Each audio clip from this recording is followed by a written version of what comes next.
Welcome back to another technical deep dive here in the debug zone. Today, we're tackling a big question and breaking it down with insights from other users. Hopefully this clears up some misconceptions and helps you get the answer you need.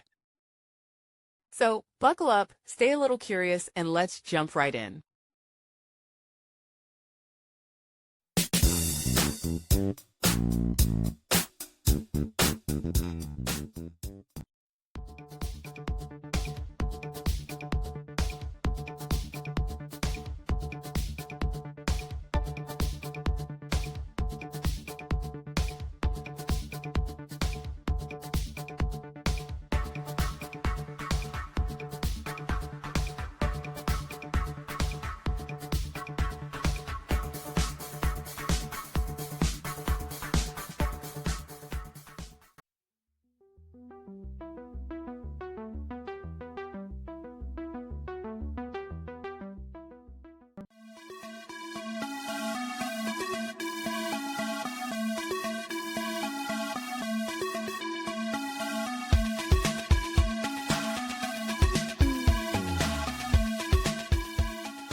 And that's a wrap.